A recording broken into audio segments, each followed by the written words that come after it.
Hi, welcome back to our retreat together. I like to call it sending the virus to the middle of the sun. Okay, be a beautiful thing to do.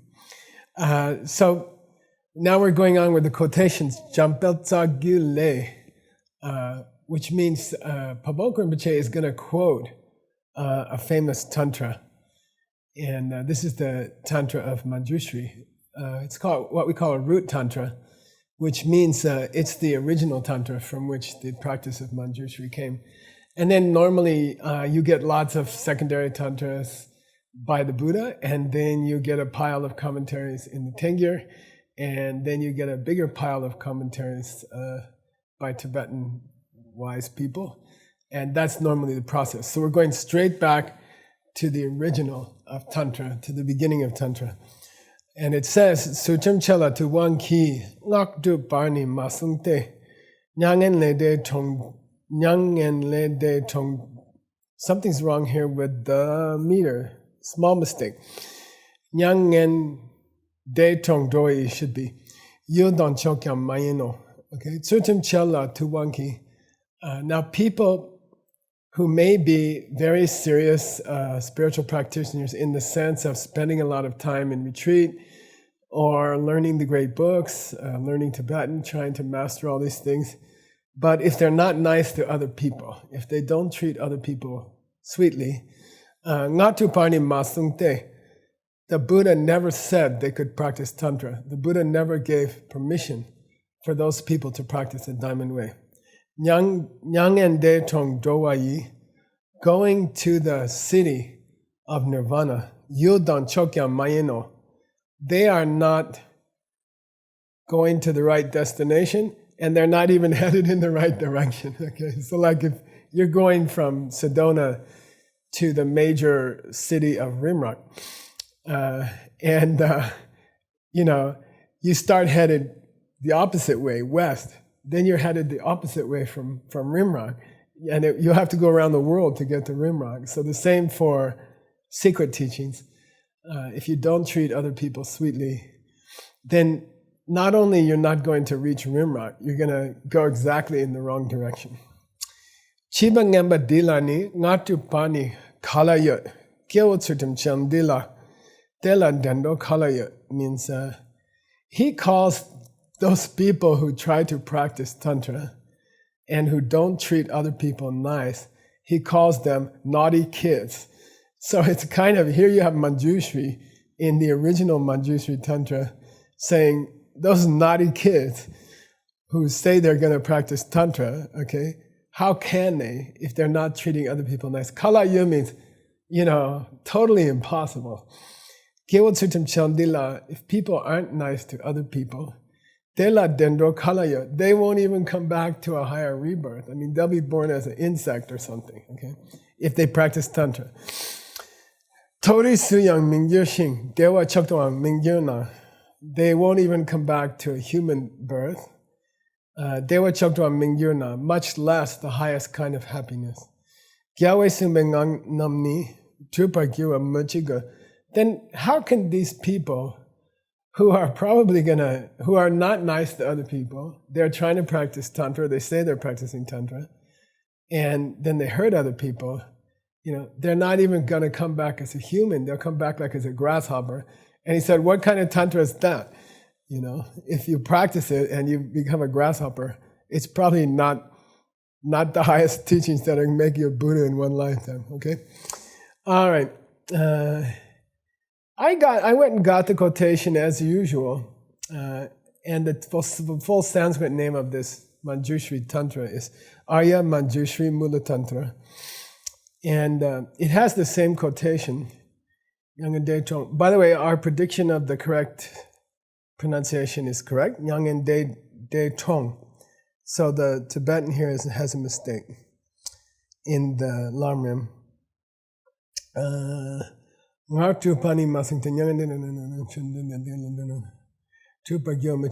Then he has one more verse that I thought you might enjoy. So this is the benefit of all you guys working so hard, especially Gold Club, Jade Club, to help support John Brady's project. Great work. And because of that project, I can easily go to the original Tantra and give you some dessert on top of this quotation. Tale shingi gopa ni kangse chepa gyopa nang lombo nini kalmena nyuku namshi jungagyo. If you cut the top off a tree, which we're going to show here in a picture, and it took me a while to find this picture. I had it very clear. The words are very clear. And this is what it would look like, a tree cut in half. If you cut the top off of a tree, let's say it's an apple tree or something. He gives the example of a palm tree. If you cut off the top, lombonini kalmena, how's it ever going to grow any branches? Nyuku namshik jungagyor.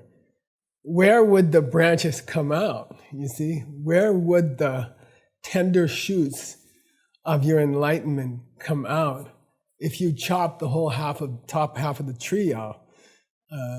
So that's an interesting example, because treating other people nice, he could do the normal thing and say, oh, this is the foundation of all secret practice, or this is the root of all secret practice. But he, for some reason, which I guess you guys can discuss in your discussion groups, he flips the image around.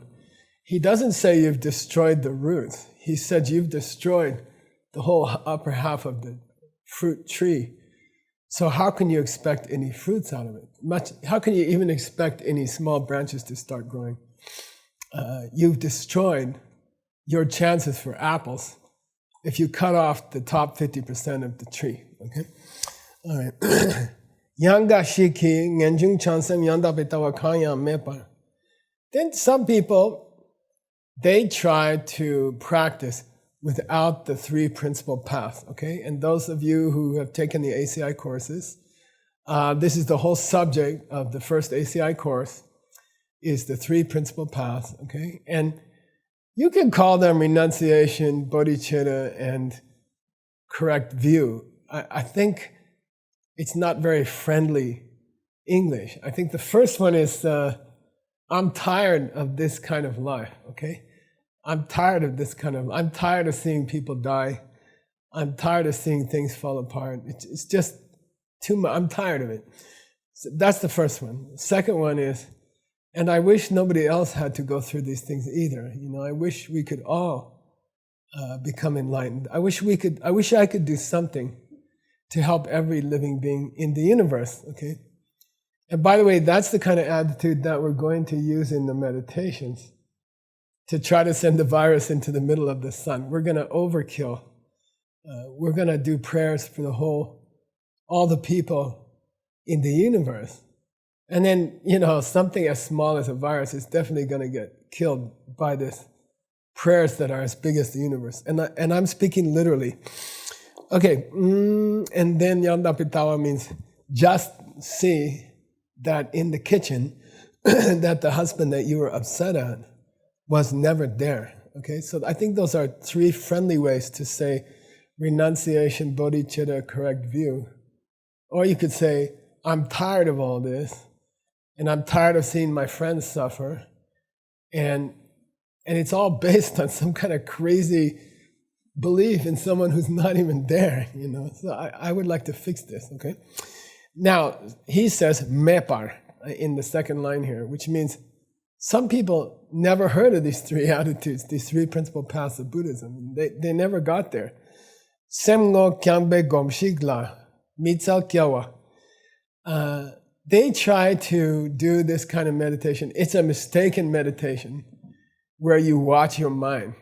And you don't watch it for signs of thinking that the husband comes from his own side. That's not, you're not watching for signs of that. You're just watching the mind think. And that's called Semgo Kyangba. It's a meditation that's a mistaken meditation where you sit and watch your mind think. And how long you stay at that, Mitse Kyalwa means people waste their whole life. People spend years staring at a wall or trying to think that their mind is empty or something like that. He says, Tsumba dunme de song. It is completely useless effort. Tsumba means effort. Dunme means meaningless. There's no point to it. I don't know. It's like, fishing in your bathtub or something for tuna fish or something. I mean, it's never going to happen. It's not possible. It's just weird. Okay. Te ni rabna miyowe lesu drotsu sok. And our Lama, he went off, probably on the Lion's Dance. He said, look, the first 8 levels of the Lion's Dance, if you just do that, all you can do is collect a certain kind of karma it's called unshifting karma. What do you call that? It cannot be diverted. Undiverted karma. And it means if you collect that karma, normally you are born into the form realm or the formless realm. And you spend a long time there and you waste your time. And then you go to the hell realms. So he says, look, it wastes your whole life and it wastes the many lifetimes after that. It wastes many eons after that, okay? Then Geshe, Geshe means, Chetzel means, then our Lama wrapped things up. He went through a summary, he wrapped things up, and yay, we finished another day in the original teachings, okay, which is a big deal, the original teachings are 24 days total. Pabongka Rinpoche went on for 24 days. We're going to do something similar with this Lamrim, this month. So there were 24 days total of teaching. We started this Lamrim series 10 years ago, or roughly, by doing the last 2 days, days 23 and day 24, because these are how to meditate and how to see emptiness. So we thought it would be cool to start with those 2, and then we would do the Lamrim from the beginning. And so I just thought to give you a progress report, okay? We finished, now we're about to start day 16. But really we finished 2 extra days. So now we're starting day 19. So 19, 20, 21, 22. We have 6 days left and we have finished 18 days. So we are like 75% finished, okay? That's pretty cool. I guess you could say we're going to take another 2 years or 3 years or something like that. And I promised you guys for dessert, we will go to the great Lamrim of Tsongkhapa and read his section on shamatha and vipassana, how to go into deep meditation on emptiness, okay? All right. In the Tibetan, Nin Chudupar, on the 16th day, Tambor Tsishad Nawa, okay? You are lucky that this custom has not spread to the West, okay? This is called Tsipshak, okay? Tsipshak means like 3 months before the Lamrim teaching, the teacher will say, everybody has to memorize the outline of the Lamrim.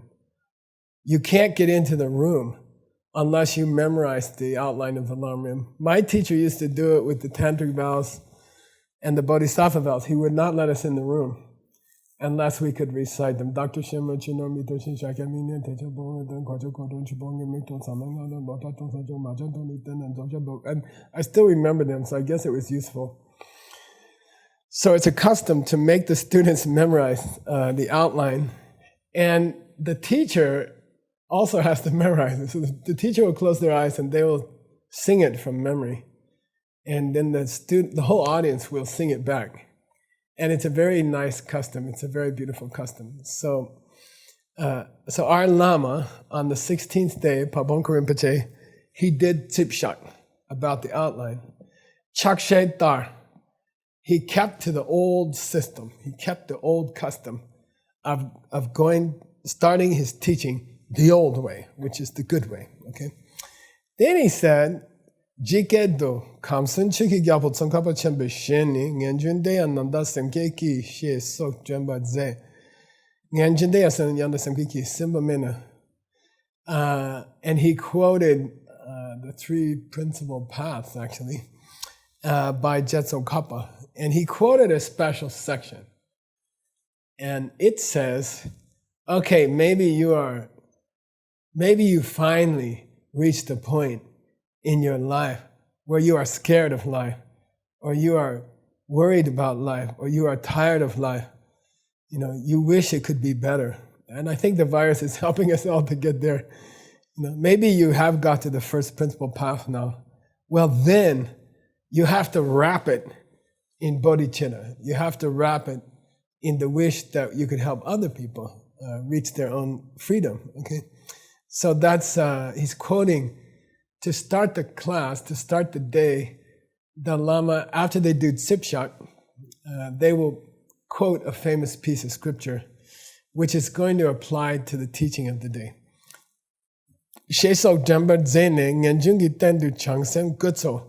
And he repeated to us how we had to take this first principal path. I'm tired of all this trouble in life, and you have to wrap it in bodhicitta. Okay, and he encouraged us to to examine our heart, decide why are we here, why are we studying Lamrim, and it's to help other people. When you help other people, you're also helping yourself. So focus on other people during the time of the virus. Don't worry about helping yourself. Help other people, and then you yourself will get helped by the way. If you send the virus into the sun, if you do prayers for all living beings in the universe, you will cover the virus. Don't worry. Okay. All right. And I have a picture here of a bunch of puppies in a group because I distinctly remember asking this question to my teacher. We were in the kitchen, the famous kitchen, at this Mongolian temple, and I was studying Lam Toptsul. In fact, it's the first book I ever translated. It's a version of Maitreya's outline of the three sets of 5 paths each, 15 paths. And I asked my teacher, that the sign of reaching the first path is renunciation. It's being tired of this life. But when you get to the Bodhisattva path, the 5 paths for a Bodhisattva, Mahayana level, the first path is different. The first path is working to help all living beings. So I said, that's a little confusing to me. In DCI terms, a tragedy in your life will get you started. And then I said, Rinpoche, why is that tragedy called reaching bodhicitta in the higher teachings, for the Mahayana track? And he said, think about it. It's still the tragedy. It's just a universal tragedy. It's a tragedy involving every single being in this universe. That's a big tragedy. So I like to call it Rinpoche's answer. Okay, or you could say a puppy in a group. I kind of like that idea. You're not worried about one puppy. You're worried about the whole basket of puppies, which is the universe. Okay. Sabche song simba namjita song dang. Sabche, if you've been taking these classes, our Lama reviewed the outline to show us where we were. And we're going to do that shortly. Tarpa drepe langki rangshetena apa ne garshenze. And he went over the steps to the path to nirvana, personal nirvana. Again, he briefly went over them, mainly the 3 trainings, right?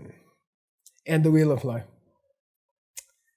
So the Lama's getting warmed up, the audience is getting warmed up. I think these Lamas do these introductions because when you have a few thousand yak herders to get into a room, they're probably always late. There's no clocks in the whole country, so the Lamas cover some other stuff for a while. Okay. Rangme korwa kangi korna leki korla.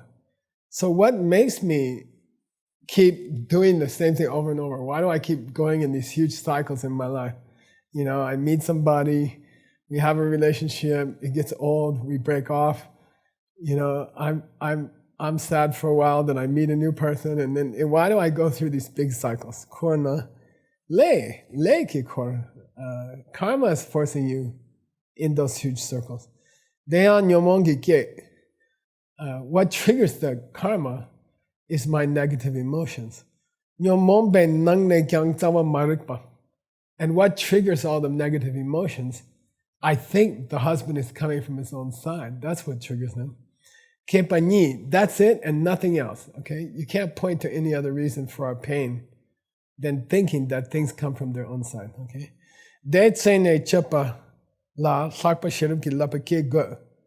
if you want to tear out the root of the unhappiness you're experiencing in this life, you must tear out the idea that things are coming this way, that things are coming from their side. Okay.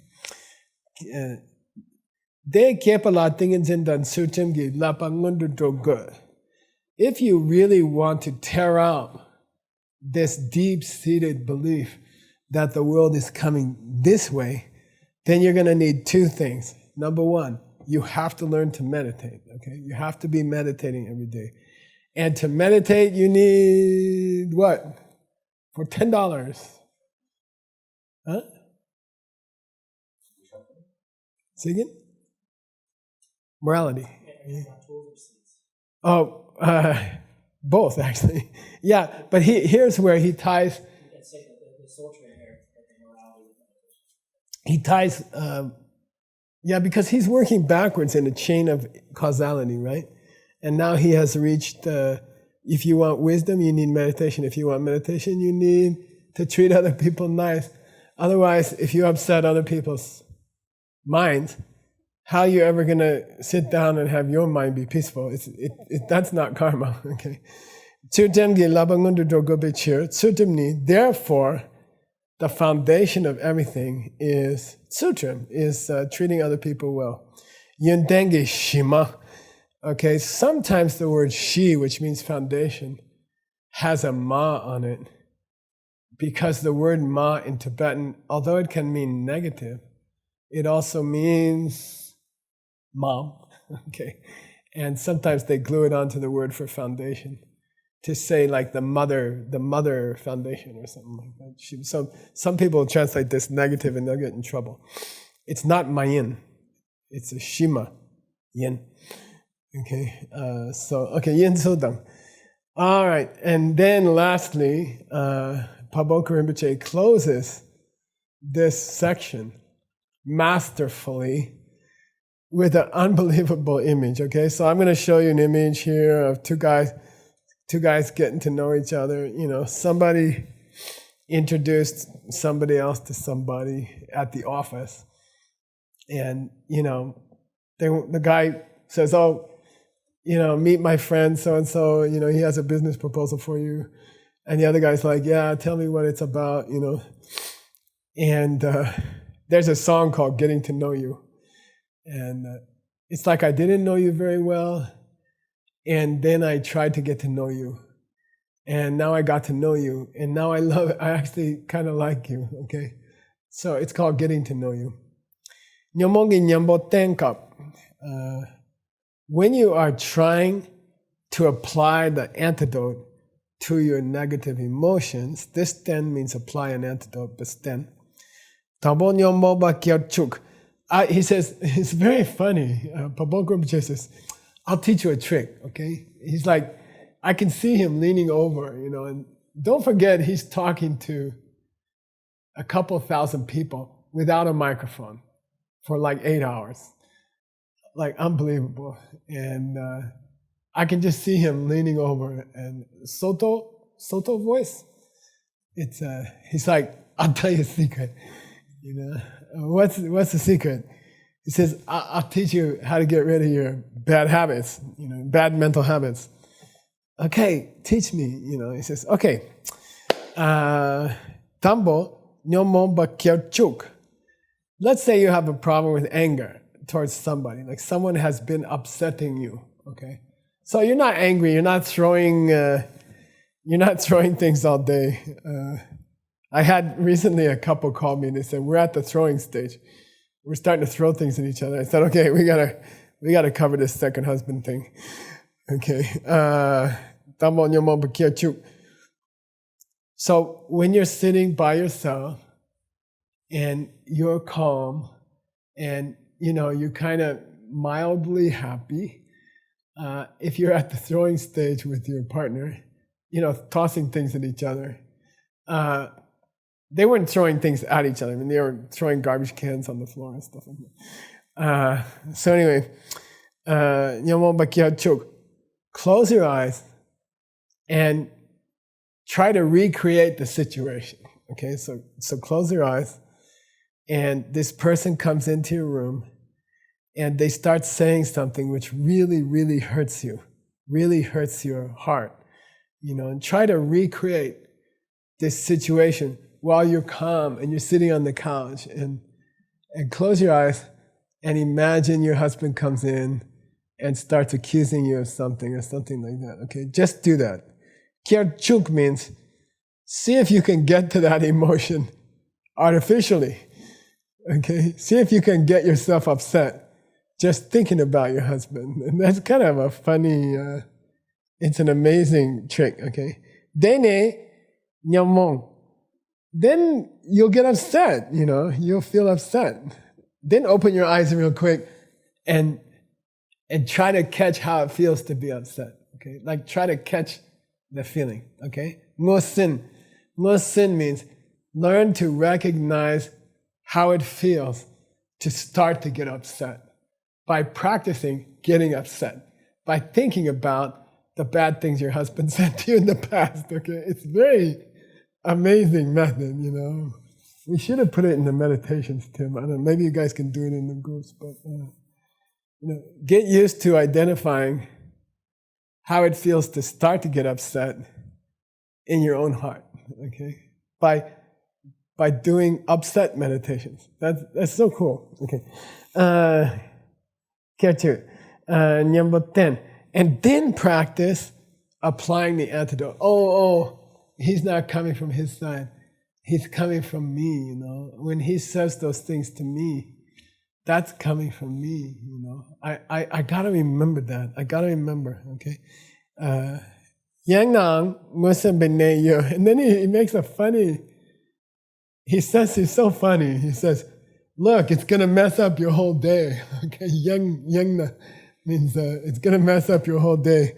This is the marma, what do you call it? Marmahata, the killing point, okay? But there's a ne. Ne here means, it's gonna throw your whole day off balance to do this meditation where you practice getting upset at your husband. But, musimbe ne, the crucial point of this mini meditation is to learn to identify how it feels to be upset. So when you start to get upset, you can stop yourself, okay? Yotsu Soksung. And that's how our teacher wrapped up the morning's comments. And that's how we're wrapping up this episode. So thank you for coming to Lamrim. Don't forget to practice this upset meditation. If you're lucky, your husband would just come in the room and help you. And it works pretty well. By the way, we're not trying to identify what it feels like to be upset. We all know that, okay? We're trying to learn to recognize what it feels to start to get upset. Because that's where you can stop it. Once you're upset, it's almost impossible to stop.